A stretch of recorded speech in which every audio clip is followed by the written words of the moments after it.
సంవత్సరాల తరబడి ఎన్ని మందులు వాడినా మీ మోకాల నొప్పులు తగ్గట్లేదా? ప్రాణ పెయిన్ క్లినిక్ లో అత్యాధునిక చికిత్స. ప్రస్తుతం మనతో పాటు ఉన్నారు ప్రొఫెసర్ రేవతి గారు. ఆవిడ గురించి చెప్పే ముందు ఒక గొప్ప వ్యక్తి గురించి ముందుగా చెప్పాలి. ఆయనే ఈయన. బహుశా చాలా మందికి తెలిసి ఉండొచ్చు, చాలా మందికి తెలియకపోయి ఉండొచ్చు. ఈయన పొట్టి శ్రీరాములు గారు. ఆంధ్ర రాష్ట్ర అవతరణ కోసం ఆంధ్ర రాష్ట్రాన్ని మద్రాసు రాష్ట్రం నుంచి సపరేట్ చేయాలి అని చెప్పి 58 రోజుల పాటు ఆమరణ నిరాహార దీక్ష చేసి ఆంధ్రప్రదేశ్ను సపరేట్ స్టేట్గా సాధించినటువంటి వ్యక్తి. అంత గొప్ప వ్యక్తికి మనవరాలు ప్రొఫెసర్ రేవతి గారు. ఒక్కసారి ఆమెతో మాట్లాడదాం. నమస్తే అమ్మ. నమస్కారం. మిమ్మల్ని చూస్తుంటే చాలా సంతోషంగా ఉంది. ఒక గొప్ప వ్యక్తి మనవరాలని నేను కలుసుకోగలిగాను. అది ఎంతమందికో కానీ ఆ అవకాశం దొరకదు. నాకు దొరికినందుకు చాలా హ్యాపీగా ఉంది. మీరు ప్రొఫెసర్ అని విన్నాను. ఎందులో ప్రొఫెసర్ అండి? నేను హోమ్ సైన్స్ చేశాను. తర్వాత special education from Manchester, UK. Government of India పంపించింది. డ్యూటీలో ఉండగానే అక్కడ వెళ్ళి చేసుకొని వచ్చాను. So basically home scientist from Baroda, MS యూనివర్సిటీలో చేశాను. BSc, MSc. స్కూలింగ్ ఇక్కడే కీసై స్కూల్, హైదరాబాద్. తర్వాత అఫ్ కోర్స్ జాబ్లో చేరాను. సెంట్ ఆన్స్లో బిఎడ్ చేశాను, జనరల్ బిఎడ్. ఆ తర్వాత ఈ జాబ్లో చేరాను. చేరినప్పుడు అయితే Thakur Prasad institute for the mentally handicapped 1972లో చేరాను. 215 రూపాయల జీతం అప్పుడు నాకు. అప్పట్లో బియ్యం బ్యాగ్ ఎంత ఉండేదమ్మా? చాలా తక్కువ ఉండేది. గోల్డ్ ఎంత ఉండేది? 52లో 100 రూపీస్ ఉండేది గోల్డ్. తులం గోల్డ్ 100 రూపీస్ ఓన్లీ. తులం అంటే 13 గ్రామ్స్ అనమాట ఆ రోజుల్లో. ఇప్పుడైతే షాపులు ఆ రేటు ఉంటే అమ్మ ఖాళీ ఉండవు అసలు షాప్స్. మొత్తం గోల్డే కొనేస్తారు అందరూ. అట్లా ఉండేది ఆ రోజుల్లో. 200 ఆ శాలరీ కూడా ఓకేనే అనిపిస్తుంది, అంటే తక్కువ అనిపించింది. ఇప్పుడంటే అది నథింగ్ అనుకోండి, అలా ఉండేది. అదే 200 రూపాయల జీతం అంటే అన్ని కూడా చాలా తక్కువ ఉండాలి ఆ టైంలో. అందుకోసం అడిగాను. తక్కువ ఉండేది. సో అట్లాగా డ్యూటీలో ఉండగా నేను జాబ్ చేస్తూ ఉండగా గవర్నమెంట్ ఆఫ్ ఇండియా తరఫున నన్ను మాంచెస్టర్ పంపించారు, యూకే. అక్కడ చదివేసి వచ్చాను. యూజువలీ ఫారిన్కి అది పంపిస్తే 5 years బాండ్ ఇవ్వాలి. నేను లాస్ట్ వరకు నేను ఇక్కడే పనిచేస్తాను అన్నాను. అలాగే ఇప్పుడు ఆల్మోస్ట్ నేను కోవిడ్ తర్వాత రెడ్యూస్ మై వర్క్ అనమాట. బికాజ్ నా ఏజ్ కూడా అయిపోయింది నాకు. ఐఎమ్ రన్నింగ్ 83, థర్డ్ ఇయర్ నాది. 83 years మీరు? అవునండి, 1942 బార్న్. కానీ కోవిడ్ తర్వాత న్యాచురలీ కొంచెం ఇమ్యూనిటీ అది ఏజ్తో కూడా ఉంటుంది. I'm not that active. అవసరం ఉంటే చాలా యాక్టివ్ ఉన్నారు.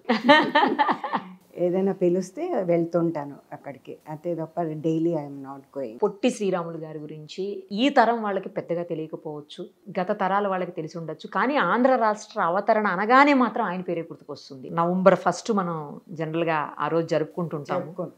ఆ రోజు మాత్రం ప్రతి చోట పొట్టి శ్రీరాములు గారికి విగ్రహాలకు దండలు వేయటము, ఫోటోలు పెట్టి నివాళులు అర్పించడం కంపల్సరీ చూస్తూ ఉంటాం మనం. ఇప్పుడు లెసన్స్ లో కూడా లేవులేండి, అంతకు ముందు ఉండేవేమో. కానీ ఆ వ్యక్తి మాత్రం ఆంధ్ర రాష్ట్రాన్ని సపరేట్ గా తీసుకొచ్చినటువంటి వ్యక్తిగా ఎప్పటికీ చరిత్ర పుటల్లో నిలిచిపోయేటువంటి మహానుభావుడు ఆయన. తన ఇంటి విషయం కాదు, తన సొంత విషయం కాదు, బట్ రాష్ట్రం నాది అనుకొని ఆ రాష్ట్ర ప్రయోజనాల కోసం ఆయన చేసినటువంటి 58 రోజుల నిరాహార దీక్ష చరిత్రలో ఎవరు ఇప్పటి వరకు చేయలేదేమోనమ్మా. అన్ని రోజులు ఎవరు కంటిన్యూస్గా చేసుంటారు నిరాహార దీక్షలు, కానీ అన్ని రోజులు చేయడము 58 రోజులు చేశారు ఆయన. కానీ అన్ని రోజులు ఎలా చేయగలిగారు అసలు? నాకు ఎప్పుడు అనిపిస్తుంది అది తలుచుకున్నప్పుడల్లా. అంటే మా నాన్నగారు చెప్తూ ఉంటారు.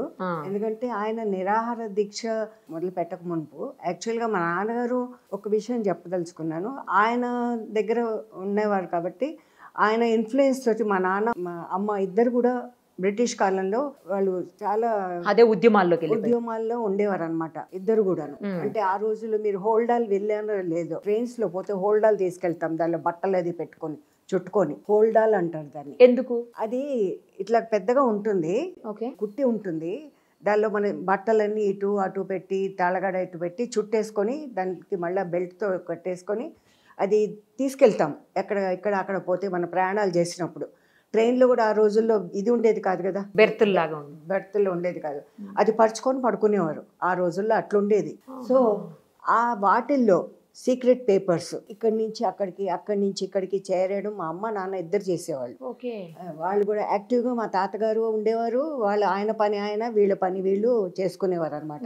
సో నేను 10 నెలల బిడ్డనప్పుడు అప్పుడు బ్రిటిషర్స్ అనుమానం వస్తే కాల్ చేస్తారు. అవును. అయితే మా నాన్నగారు అన్నారు, ఒకళ్ళు ఎప్పుడు మేము పోతే పర్వాలేదు కానీ మా మేనమామకి నన్ను ఇచ్చేసి నువ్వు పెంచుకో, మేము బతికుండి వచ్చిన తర్వాత మేము మళ్ళీ మా అమ్మాయిని తీసుకుంటామని మా మామగారికి ఇచ్చేసారనమాట. సో నేను వాళ్ళ దగ్గరే పెరిగాను. 1950లో అంటే అప్పటికే మనకు స్వతంత్రం వచ్చేసింది. అవును. మా నాన్నగారు వాళ్ళు కూడా ఇంకా మరి ఏదో ఒకటి చెయ్యాలి కదా, ఏం లేదు ఉపాధి. అప్పుడు గొల్లపురంలో కొప్పులు నాగోరయ్య అని చెప్పి ఉన్నారు. ఆయన దగ్గర ఆయనకి ఎండుమిరపకాయలు అవన్నీ బిజినెస్ ఉండేది. ఆయన దగ్గర సేల్స్ మ్యాన్ గా చేరారనమాట గొల్లపురంలో. 1950లో అట్లాగనమాట అక్కడ ఉన్నారు. అప్పుడు మా తాతగారు వచ్చేవారు అనమాట. తర్వాత 52 కన్నా ముందు ఆయన నిరాహార దీక్ష స్టార్ట్ చేయక మునుపు లాస్ట్ ఒకసారి వచ్చారు. వచ్చి మా నాన్నగారితో అన్నారు, చూడు మరి నన్ను ఎప్పుడు వీళ్ళు నేను ఇట్లా నిరాహార దీక్ష చేయాలనుకుంటున్నాను, కానీ బలవంతంగా మధ్యలో ఇది తినిపించేసి ఇవన్నీ చేస్తారేమో, నువ్వు నాతో ఉండాలి అని చెప్పి అన్నారు. అంటే సరే అని అప్పుడు మా అమ్మ నాన్న తర్వాత మా చెల్లి చిన్నది 5 years తను, వాళ్ళు అందరూ ఆయనతోనే 58 days చెన్నైలో ఉన్నారు లాస్ట్ వరకు కూడా. అంటే ఆ డాక్టర్లు అక్కడ మీరు ఫోటోలో చూస్తారు, డాక్టర్లు అందరూ ఉండేవారు. వాళ్ళతో మాట్లాడుతూ ఉండడము, డిస్కస్ చేయడము, ఎప్పటికప్పుడు ఎలా ఉంది ఆయన ఆరోగ్యం చూస్తూ ఉండడము. లాస్ట్కి ఆయన బాడీ వేడెక్కిపోతూ ఉండేది. సో ఒక కేర్ టేకర్ని పెట్టి అది మట్టితో బాడీ అంతా ఇలాగా పూర్తిగా రాసేవారు అనమాట, కూల్ డౌన్ కావడానికి. అలాగా చేసేవారు. లాస్ట్కి 1 నిమిషంలో పోయారు ఆయన. అయితే మా చెల్లి చిన్నది కదా, ఆ రూమ్లోనే కూర్చొని ఉండేది, తాతగారి దగ్గర కూర్చునేది, రూమ్లో ఉంటూ ఉండేది. లాస్ట్కి వాళ్ళు కూర్చొని దగ్గర గడప దగ్గర కూర్చేసుకొని కూర్చొని ఉండేదంట, చూస్తూ ఉండేది. తనే లాస్ట్ చూసింది మా తాతగారు చనిపోవడం. ఎందుకంటే అది మట్టి రాస్తున్నాడంట, అంతా చేస్తున్నాడు, సడన్గా తాత తల ఇలాగ పక్కకు తిప్పేశారంట. దానికి ఏదో కొత్తగా అనిపించి ఏంటి తాత తల పక్కకు తిప్పారు అని చెప్పిందంట. అప్పుడు వెంటనే అతను చూసి పరిగెత్తి వెళ్ళి పైనుంచి డాక్టర్ మా నాన్నగారు అంతా కిందికి వచ్చేసి అయిపోయింది అని చెప్పి డిసైడ్ చేసుకున్నారు. అలాగా జరిగింది లాస్ట్ రోజుల్లో అనమాట. చాలా గొప్ప వ్యక్తి అండి ఏదైనా కూడా. అంతే ఇక చరిత్ర పుటల్లో ఇందాకే చెప్పాను, అందులో నిలిచిపోయి. అసలు చాలా ఆయనకి ఆటంకాలు వచ్చాయి, అందరూ స్టాప్ చేయమని మినిస్ట్రీ నుంచి, అంటే ఢిల్లీ నుంచి అంతా. అప్పుడు ఎవరెవరు ఉన్నారో ప్రైమ్ మినిస్టర్ ఆ టైంలో, వాళ్ళందరూ మానేయమని చెప్పి ఇవి అన్నీ వచ్చింది. కానీ ఆయన అసలు నేను మాను అని చెప్పన్నారు. ఒక విధంగా చెన్నైలోనే, అంటే ఇప్పుడు మెడ్రాసు, ఇప్పుడు చెన్నై, అక్కడే ఆయనకి ఇల్లు ఇచ్చి ఆ ఇంట్లోనే సత్యాగ్రహం చేయడానికి పర్మిషన్ ఇచ్చి తీసుకున్నారనమాట. ఆ ఇల్లు ఇప్పుడు ఒక విధంగా అన్నీ తగినవన్నీ పెట్టేసి దీనిగా పెట్టారనమాట, అందరు వచ్చి చూడడానికి. They have given that house అనమాట ఆ విధంగా. కానీ ఒకటి నాకు సంతోషం ఏమనిపిస్తుందంటే, ఆయన ముందు యాక్చువల్గా పోరాడింది ఆంధ్ర రాష్ట్రం కొరకు, లింగ్విస్టిక్ స్టేట్ సెపరేట్గా ఉండాలి, తెలుగు మాట్లాడే వాళ్ళందరూ ఒక రాష్ట్రంలో ఉండాలి అని చెప్పి అనుకొని చేశారు. కానీ దాని తర్వాత ఫాలో అయి all over India linguistic states తయారయ్యాయి లేదా? ఇప్పుడు గుజరాత్ అని, మహారాష్ట్ర అని, వెస్ట్ బెంగాల్ అని, ఒరిస్సా అని, కేరళ అని, తమిళనాడు అన్నీ. మరి ఆయన వేసిన పునాది తర్వాతనే కదా ఇవన్నీ కూడా వచ్చాయి, అందరికీ ఆల్ ఓవర్ ఇండియా వచ్చింది కదా. అది నాకు చాలా గర్వంగా అనిపిస్తుంది ఒక్కోసారి. ఆయన స్టార్ట్ చేశారు, దాని ఎండ్ ఎట్లాగా అయింది అని చెప్పి ఐ ఫీల్ నాకు చాలా ఇదిగా అనిపిస్తుంది అనమాట. సో తాతగారు అంటే ఆయన భార్య ఉన్నారా అండి, నాన్నమ్మ గారు ఉన్నారా మీకు? ఆయనకు అసలు పెళ్ళి అయిపోయిన వెంటనే ఫస్ట్ డెలివరీ అయింది, డెలివరీలోనే ఆవిడ పోయారు, బాబు పోయాడు అనమాట. తర్వాత ఇంకా ఆయన పెళ్లి చేసుకోలే, ఇంకా మొత్తం దీనిలోకే గాంధీ గారితో సబర్మతి ఆశ్రమం పోవడం, తర్వాత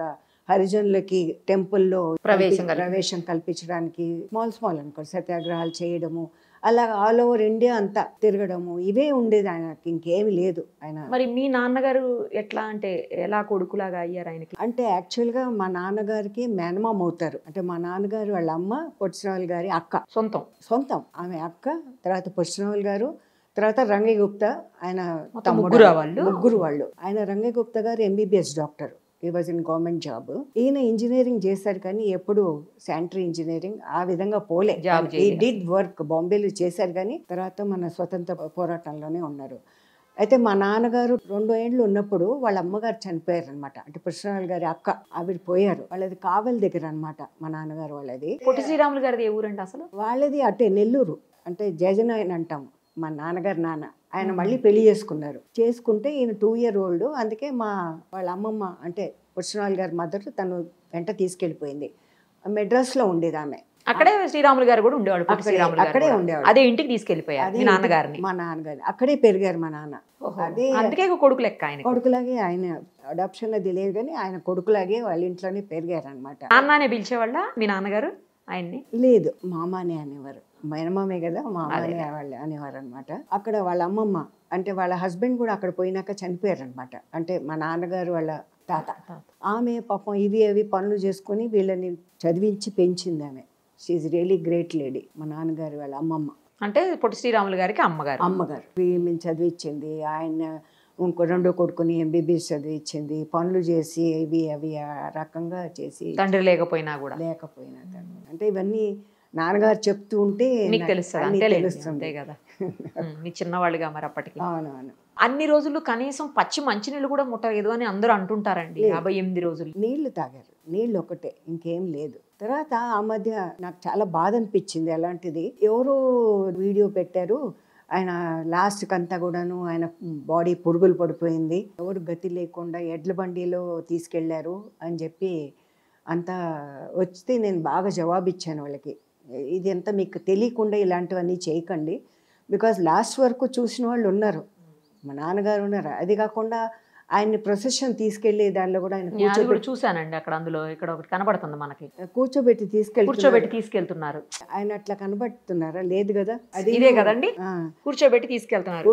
ఆయన చనిపోయిన తర్వాత ఇమ్మీడియట్ గా జరిగినదే కదా, ఇమ్మీడియట్ జరిగింది. ఆయన దీనికి తీసుకెళ్లారు కదా, అదే ఆఖరి కార్యక్రమాల కోసం తీసుకెళ్లారు కదా. ఎడ్ల బండి కాదు అది, బండియే.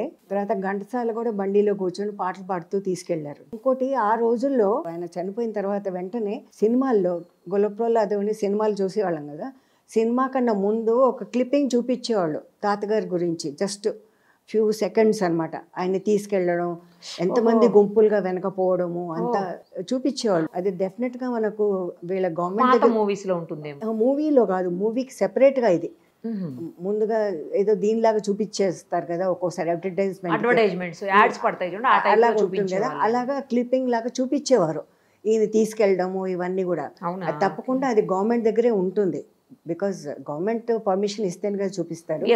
అది నేను చూశాను, సినిమాల కన్నా ముందు చూపించడం నేను చూశాను. అలాగా అలా ఉన్నప్పుడు అబద్ధాలు చెప్పి ఇది చెప్పడం, మనిషిని పెద్ద మనిషిని అలా చేయడం కూడా. అదే అదే.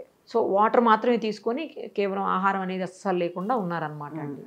మరి ఆ చేస్తున్న టైంలో మీరు, అంటే మీరు చిన్నోళ్ళు అనుకోండి, మీ నాన్నగారు వాళ్ళందరూ ఆపినా కూడా ఆయన ఏమీ వినలేదు. అయితే మా నాన్నగారు ఆపలేదు. ఎందుకంటే మా నాన్నగారితో చెప్పారు ముందుగానే, గొల్లప్రోలుకి వచ్చారన్నారు కదా, వచ్చినప్పుడు అన్నారు నేను ఇట్లాగా దీక్ష చేయబోతున్నాను, కానీ నన్ను ఎవరన్నా అందరూ ఆపడానికి చేయొచ్చు ప్రయత్నము, అది కాకుండా నువ్వు నా దగ్గర ఉండి చూసుకోవాలి, నువ్వు నాతో రావాలి. ఇంకా అది జాబ్ వదిలేసి మా నాన్నగారు వెళ్ళిపోయారనమాట. అమ్మ, నాన్న, మా చెల్లి ముగ్గురు ఆయన దగ్గరే ఉండారనమాట. దానికి ఆయన ముందే చెప్పారు కాబట్టి మా నాన్నగారు ఎందుకు ఆపుతారు? ఆయన ఉద్దేశం అలాంటిది ఉన్నప్పుడు, అది మనకు ఆంధ్ర రాష్ట్రం వస్తుందో లేదో అప్పుడు ఏం తెలియదు, కానీ ఆయన ట్రై చేశారు, ప్రయత్నం అయితే చేశారు, వచ్చింది కదా, వచ్చింది. ఇప్పుడు మీరు ఎన్నిసార్లు మాట్లాడుతుంటారు తాతగారితో? 2 సార్లు వచ్చారు ఆయన గొల్లప్రోలుకి. అంటే మీరు వేరే దగ్గరికి వెళ్ళిపోయారు కదా, వెళ్ళిపోయాను కాబట్టి మా మేనమామ ఆయన బిర్లా కాలేజ్ భివానీలో ఆయన టెక్స్టైల్ కాలేజ్కి ప్రిన్సిపల్గా ఉన్నారు. 1950 డిసెంబర్లో ఆయన హార్ట్ అటాక్తో పోయారు జాబ్లో ఉండగానే. ఇంకా అప్పటికే మా నాన్నగారు ఇక్కడ గొల్లప్రోలుకి వచ్చి ఆ జాబ్ అది చూసుకున్నారు. ఆయన పోయిన తర్వాత మా అత్తని, తర్వాత నన్ను, మళ్ళీ చిన్నపిల్లలు 2 ఉన్నారు అప్పుడు, వాళ్ళు అందరినీ పిలుచుకొని గొల్లప్రోలుకి వచ్చేసారు మా నాన్నగారు ఇమీడియట్గా. సో నేను వాళ్ళ దగ్గరే ఉండిపోయాను. మళ్ళీ ఆమె వాళ్ళ పెద్ద కొడుకుల దగ్గరికి బరోడా వెళ్ళిపోయింది మా అత్త. సో నేను మా నాన్నగారి దగ్గర అప్పటి నుంచి ఉన్నాను అనమాట.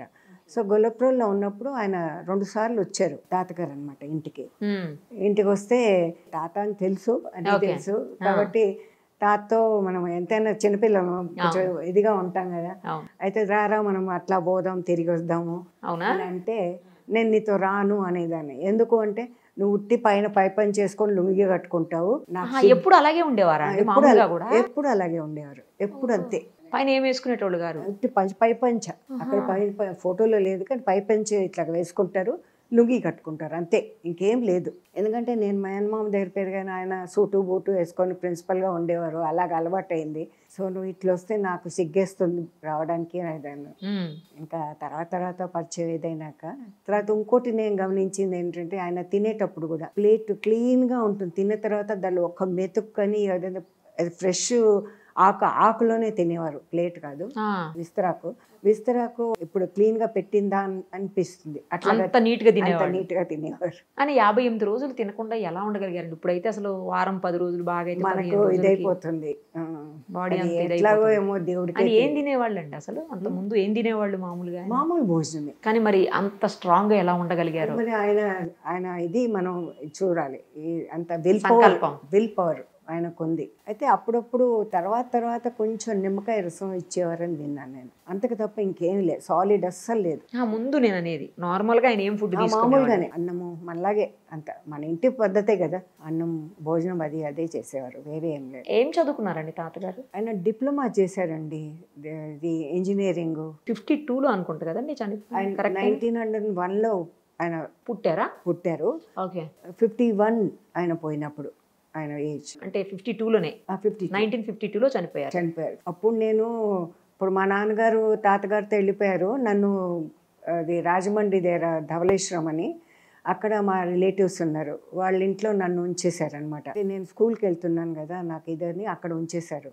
సో నేను అక్కడ ఉన్నప్పుడే 52లో ఇట్లాగా అంతా జరగడము, అప్పుడంతా రైళ్ళన్నీ ఇది చేయడము, చాలా గొడవలు జరిగాయి. అంటే ఈయన చనిపోవటం వల్ల, తాతగారు చనిపోవటం వల్ల జరిగింది అంతా, ఆంధ్ర రాష్ట్రం ఇవ్వాలని చెప్పి చాలా గొడవలు జరిగాయి. అప్పుడు నేను అక్కడ రాజమండ్రి ధవళేశ్వరంలో ఉన్నాను, అప్పుడు అన్నీ విన్నాను అనమాట, రైళ్ళన్నీ ఇది చేయడము, స్టాప్ చేయడము, గొడవలు అవి ఇవి అంతా జరిగింది. తర్వాత అఫ్ కోర్స్ వాళ్ళు అనౌన్స్ చేశారు. అప్పటికి తాతగారు లేరు కదండి అనౌన్స్ చేసేటప్పటికి? లేరు. ఆయన చనిపోయినాక ఎన్ని డేస్ తర్వాత అనౌన్స్ చేశారండి? టైం పట్టిందండి, ఫ్యూ మంత్స్ పట్టింది, నాట్ ఇమీడియట్లీ కాలేదు. ఓకే. అన్నీ ఉంటాయి కదా పద్ధతులు వాళ్ళకి, అవునవును, ఇమీడియట్ గా అయితే చేయరు కదా. అసలు ఎందుకు తాతగారికి అలాంటి తలంపు వచ్చిందో? అంటే ఆయన ఆల్ ఓవర్ ఇండియా తిరిగేవారు, మరి ఆయనకి ఎలాగా అంటే మన ఆంధ్రాలో ఎట్లుండేది, కొంత ఏమో మహారాష్ట్ర కలిసి ఉండేది, కొంత కన్నడ కలిసేది, కొంత తమిళనాడు కలిసేది, ఎవరు ఏ భాష అని ఉండేది కాదు, అన్ని కలిసి అట్లా ఉండేది అనమాట. అయితే మేబీ ఆయన మనసులో అనిపించిందేమో, ఎట్లాగా భాషా ప్రయుక్త ఇది స్టేట్స్ ఉంటే, లింగ్విస్టిక్ స్టేట్ ఉంటే బాగుంటుంది, ఒకే రకం భాష మాట్లాడే వాళ్ళంతా ఒక దగ్గర ఉంటారు అన్నట్టు ఆయనకు అనిపించినట్టుంది, నాకు అనిపిస్తుంది. అట్లాగా ఆయన స్టార్ట్ చేశారు ఆంధ్ర రాష్ట్రం కోసం. ఇంకా ఏం చెప్పేవాళ్ళు నాన్నగారు పొట్టి శ్రీరాములు గారి గురించి? ఎక్కువగా ఇదే చెప్పేవారు ఆయన, అసలు ఒక దగ్గర ఉండకుండా వీళ్ళ దగ్గర వాళ్ళ దగ్గర అని, ఎక్కడెక్కడ ప్రాబ్లమ్స్ ఉంటే వెళ్ళడం చేయడము అని చేసేయడం అలా ఉండేది, వస్తూ పోతూ అట్లాగా నాన్నగారిని కలవడం. అది అంటే ఎక్కువ కూడా టైం లేదుగా, మనకు స్వతంత్రం వచ్చిన తర్వాత ఎంత టైం అండి, స్వతంత్రం మనకు రాకముందు మా నాన్న అమ్మ కూడా అంతే కదా, అందరూ కలిసి అడవుల్లో ఎంత తిరిగేవాళ్ళు, వాళ్ళు అంతే ఉండేది, ఈయన తిరుగుతూ ఉండేవాళ్ళు, ఆయన తిరుగుతూ ఉండేవాళ్ళు, ఆ విధంగా ఉండేది అనమాట. మధ్యలో కలుసుకోవడం వాళ్ళు అంతేగా, కానీ అంటే వాళ్ళు కూడా అలాగే ఉండేవాళ్ళు కదా. అదేలేండి. సో బిజీగా ఉండేవాళ్ళు. మనకు స్వతంత్రం వచ్చాకే కొంచెం ఫ్రీ అయ్యారు అందరూ. ఇంకా వెనక్కి వచ్చి నార్మల్ గా ఇంకా చేయాలి కదా ఏదో. అవును అవును. మాకు అప్పుడు ఫ్రీడమ్ ఫైటర్స్ పిల్లలకని 200 రూపీస్ వచ్చేది చదువు, దాంతోనే చదువుకున్నాం మేము. మా నాన్నగారు అనేవాళ్ళు, మీకు ఆస్తులు నేను ఇవ్వలేను, ఏం చేయగలనో తెలియదు, నేనేం సంపాదించాలి, ఇప్పటివరకు దేశ దిమ్మర్లాగా అన్ని ఈ పనులే చేశాము, తర్వాత అందుకే నేను మీకు చదువు ఇవ్వగలను. అలాగా నేను చదువుకున్నాను బాగా. మా చెల్లెలు కూడా హోమ్ సైన్స్ కాలేజ్లో చదువుకుంది, తను కూడా BEd చేసింది. తర్వాత మా తమ్ముడు MBA అది చేశాడు. శ్రీరాములు అని పేరు పెట్టాం, అందుకే మా తమ్ముడు పేరు. అవునా? శ్రీరాములు. మీ తాతగారి పేరే మళ్ళీ పెట్టాం అనమాట. వాడు బాగానే చదువుకున్నాడు, MBA అది చేశాడు ఇక్కడ. తర్వాత MCom చేసి ఫారెన్ వెళ్ళి MBA చేశాడు. తర్వాత మా ఆఖరి చెల్లెలు తను BCom చేసింది, తను ఇప్పుడు స్టేట్స్లోనే ఉంటుంది మా చెల్లెలు, ఆఖరి అమ్మాయి. ఈ ఇల్లు మీ నాన్నగారిదా అండి? మా నాన్నగారు కట్టారండి. ఇక్కడనే ఉన్నారు నాన్నగారు? ఇక్కడే. ఎప్పుడన్నా వచ్చారా ఈ ఇంటికి శ్రీరాములు గారు? లేదు, అప్పటికి లేదు. అప్పటికి కట్టలేదా? 59. ఓ 59లో కట్టారు. ఇది ఎంత స్ట్రాంగ్ ఉందండి 59లో కట్టినా కూడా. 59లో ఇది ఎంత అడవిలాగా ఉండేది మొత్తం అప్పటికా. అదేంటి ఇక్కడే వాళ్ళు ఇది ఉన్నారనమాట, వాళ్ళ దగ్గరే అందరు కొనుక్కున్నారు ఇది. ఇక్కడ ఈ కాలనీ అంతా కూడా డాక్టర్లు, లాయర్లు, ప్రొఫెసర్లు, లెక్చరర్స్, ఎవరికి ఎంత కావాలో అనుకొని అంతా డివైడ్ చేసి కాలనీ ఫామ్ చేశారనమాట. ఇట్ వాజ్ లైక్, ఇప్పుడు ఆ టెంపుల్ అవన్నీ ఏం లేదు, బిర్లా టెంపుల్ అవన్నీ ఏం లేదు. సో 59లో ఇల్లు కట్టారనమాట మా నాన్నగారు. ఇది చాలా విషయాలు తాతగారి గురించి చెప్పారండి. ఈ తరం వాళ్ళకి తెలియని విషయాలు, ఆయన నిబద్ధత గురించి, అలాగే ఆయన ఎంత స్ట్రాంగ్ పర్సనాలిటీ, కాకపోతే 58 రోజుల పాటు అంత దీక్ష చేసి తను అనుకున్నది తన చావు తర్వాత సాధించగలిగారు. కానీ ఒకటే నాకు అనిపిస్తుందండి, ఇంతకుముందు స్టాచ్యూ ఉండేది తాతగారిది. ఇక్కడ నుంచి మీరు మెయిన్ రోడ్డుకి వెళ్తారు కదా, సెక్రటరియట్ కన్నా అక్కడే, సెక్రటరియట్ దగ్గరే, కొత్త సెక్రటరియట్ పాతదైన దగ్గర అక్కడే తెలుగు తల్లి ఉండేది స్టాచ్యూ, మా తాతగారి స్టాచ్యూ ఉండేది. ఓకే. అయితే ప్రతి నవంబర్ 1కి ఆంధ్ర రాష్ట్రంగా ఉన్నప్పుడు, ఒక కంబైన్డ్ స్టేట్గా ఉన్నప్పుడు నవంబర్ 1కి గార్లెండ్ వేసేటప్పుడు ఫస్ట్ మా నాన్నగారితో గార్లెండ్ వేయించి మళ్ళీ సీఎం వేసేవారు అనమాట. అలాగ ఉండేది, స్టాచ్యూ ఉండేది. మళ్ళీ ఎక్కడ పోయిందో తెలియదు ఇప్పుడు. కానీ ఒకటే, I don't know, it's out of ఇదేమో, కానీ ఇప్పుడు పొట్టిశ్రాములు తెలుగు యూనివర్సిటీ అది పేరు మారుస్తున్నారట. ఎన్టీ రామారావు గారు సీఎంగా ఉన్నప్పుడు ఆయన దానికి పేరు పెట్టారు, పొట్టిశ్రాములు తెలుగు యూనివర్సిటీ అని పెట్టారు. అది అట్లాగే ఉండింది. కానీ ఇప్పుడు ప్రతాప్ రెడ్డి గారిని ఆయన పేరు పెడుతున్నారట. ఇప్పటికీ పొట్టి శ్రీరాములు తెలుగు యూనివర్సిటీ అని అంటుంటారు జనరల్ గా. మరి ఇంకా చేంజ్ చేస్తే ఉంది, అది వచ్చింది, ప్రపోజల్ వచ్చింది చేంజ్ చేస్తున్నామని. కానీ అది చేయకపోతే బాగుంటుంది. ఎందుకంటే ముందు నుంచి పేరు పెట్టిన యూనివర్సిటీ, ప్రాజెక్ట్స్ ఎన్నో వస్తున్నాయి. ఇప్పుడు ప్రాజెక్ట్స్ వచ్చినప్పుడు ఆ ప్రాజెక్ట్స్కి పేరు పెట్టవచ్చు. ఆయన పేరు సిరివరం ఏదో ప్రతాప్ రెడ్డి గారు ఏదో, సురవరం ప్రతాప్. ఆయన హీజ్ ఏ గ్రేట్ పర్సన్. పెట్టడానికి ఏం లేదు. అంటే మేము యాజ్ ఎ ఫ్యామిలీ మెంబర్గా మీరు ఒక్కసారి గవర్నమెంట్ అఫీషియల్స్కో లేకపోతే సీఎం గారికి ఏమైనా రిక్వెస్ట్ అప్పీలో చేయాల్సిందేమో అండి.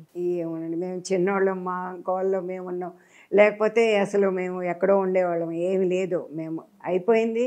వాళ్ళు ఏదో మా పేరెంట్స్ చేశారు, మా తాతగారు చేశారు, అన్నీ చేశారు. అయిపోయినాక ఎవరి దీనిలో సింపుల్గా ఏదో సింపుల్ లైఫే మేము. అవును, చాలా సింపుల్గా ఉన్నారు మీరు, చూశాను. మా నాన్నగారు కట్టింది కింద ఇల్లే కట్టారు ఫస్ట్. తర్వాత మా తమ్ముడు మళ్ళీ పైన ఇది కట్టాడు అనమాట, కింద రెంట్. అది అలాగా. సో యూనివర్సిటీ పేరు తాతగారి పేరు అలాగే ఉండాలి అని అనిపిస్తుంది, మనసులో ఉంది. ఉంటే బాగుంటుందని, ఇంకేం లేదు. అలాగే ఏదో ఇది గవర్నమెంట్ ఏం చేస్తుందో మనకేం చెప్పలేము, మనం ఏం అనలేము. పోతే మనసులో అట్లా అనిపిస్తుంది, ఉంటే బాగుంటుంది అన్నట్టు అనిపిస్తుంది. మేబీ మీరు చెప్పింది వింటే మారకుండా అలాగే ఉంటుందేమో లేండి, చూద్దాం.